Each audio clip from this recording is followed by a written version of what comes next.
Breaking news. Mike Tomlin hasn't made a decision on this week's quarterback. Really didn't give us anything in today's press conference. But should we be expecting anything different? Mike Tomlin is the master of saying everything and nothing at the same time. Saying absolutely nothing but making it sound so eloquent. And like there's some large substance to it.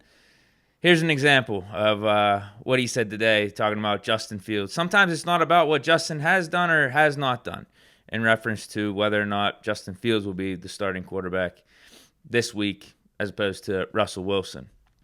So you could imagine how it went. I mean, Tomlin was just saying that, Russ, he's fully healthy. Justin, he's done good things. It's basically the conversation we're having amongst ourselves is kind of how he framed it in today's press conference, and just decided he's not going to make a decision on it. Fields is going to get QB1 reps. Russ is going to get QB1 reps. Who takes the first snaps tomorrow? He still hasn't even decided on that yet. He's going to see how it plays out throughout the week, and he's going to make a decision closer to game time. Acknowledges the good things that Justin Fields has done. Also admits that there has been some left on the table for the offense, but still very appreciative of Fields' efforts. Thinks Fields' legs are an X factor, that Russell Wilson doesn't have that as a part of his game, but Russell Wilson is also a veteran, the Super Bowl pedigree, all that stuff. It's literally the conversations that we amongst ourselves are having, that me and Moats are having on the podcast. Who should be the starter? I mean, I think that's the thought process. That's the type of stuff that's going on through Tomlin's head right now.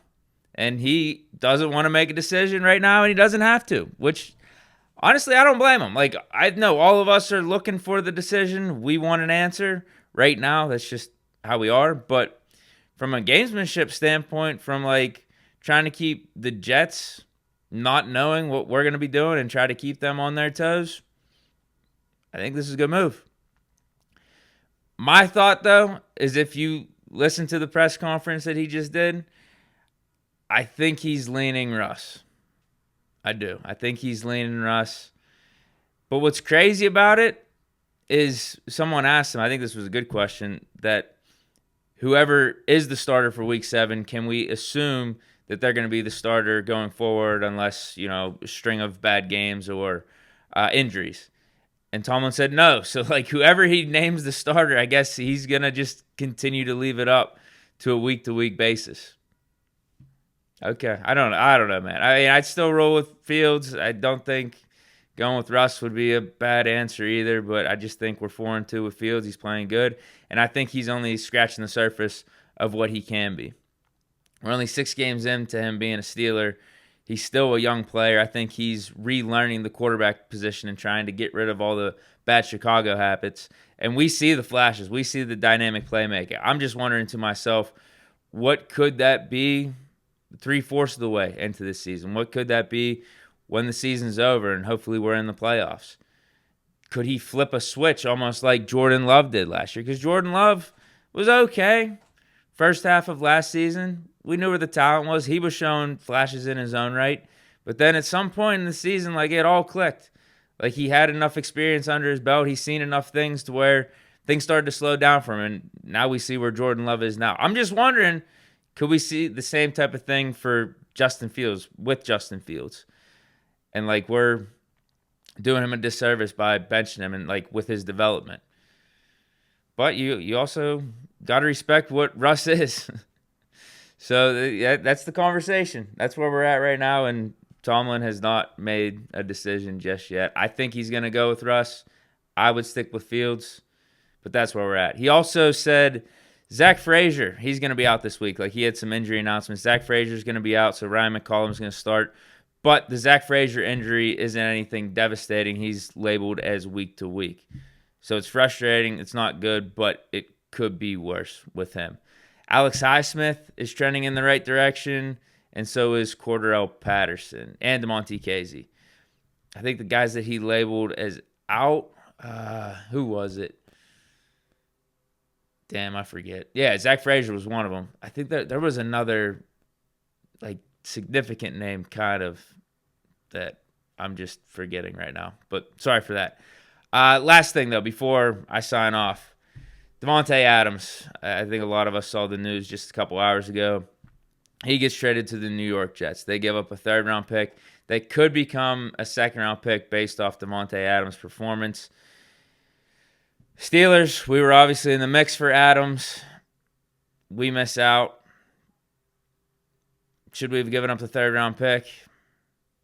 Yeah, maybe. I think here's the tough part. Like, in a vacuum, just on the surface, yeah, we could have given up a third-round pick to get Davante Adams. The Jets are going to have to take on all of his contract. The Raiders aren't going to be taking on any of that.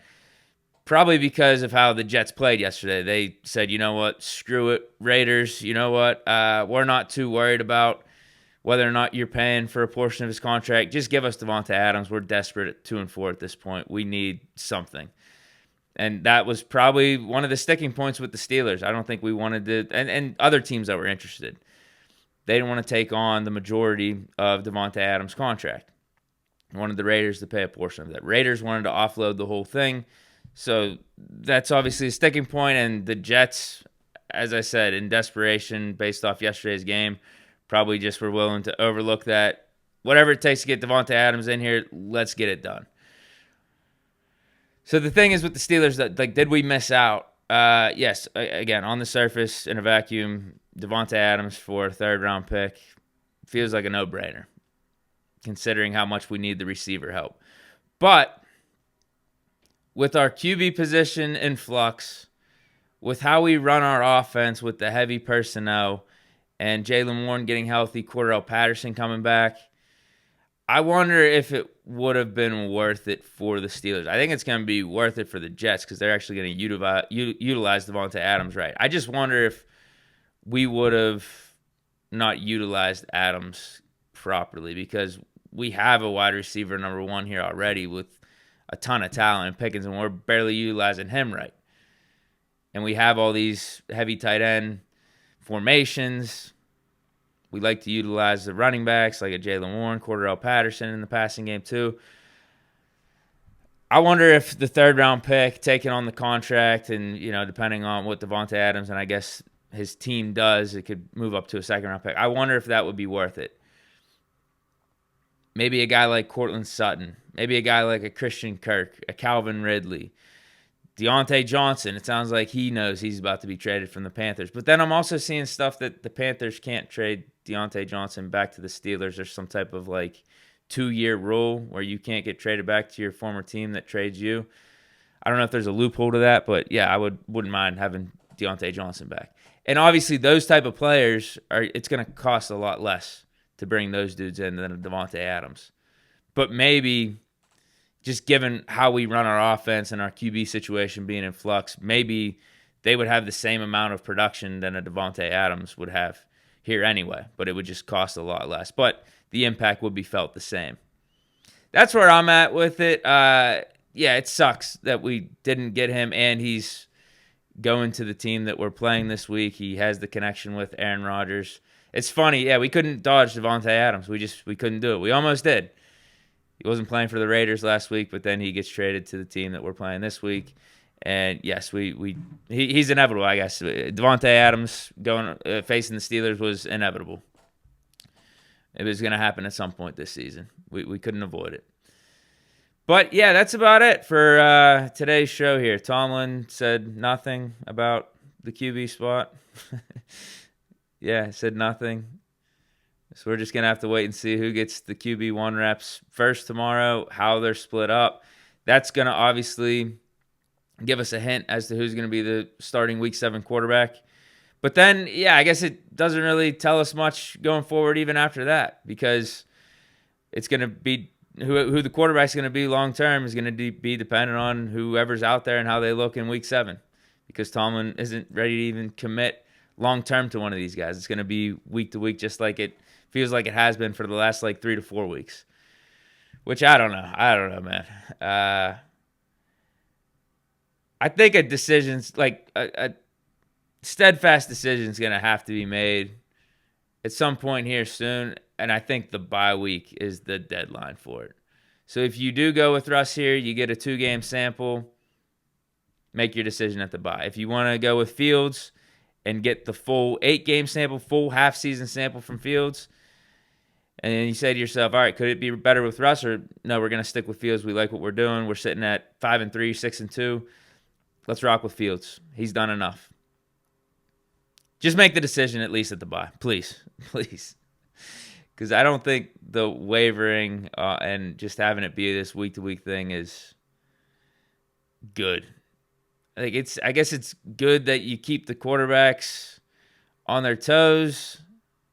They got to be on their P's and Q's, but they got to be on their P's and Q's and be on their toes anyway, being a professional quarterback in this league. I think it just adds an unnecessary sense of insecurity that shouldn't be there whenever you're trying to operate an NFL offense as a professional quarterback. Like you want to be out there loose, knowing that if you make a mistake in the first quarter, second quarter, that you're not going to be benched in the second half, or you're not going to be benched next week. So we'll see, man. We'll see what happens, but that's where we're at right now. No Davante Adams, and we still don't know who our quarterback's going to be for Week 7 or for the future of at least, or for the long-term future or for this season. That's where we're at. But stay chilling. Hope you guys enjoyed. Let me know your thoughts in the comments. Peace.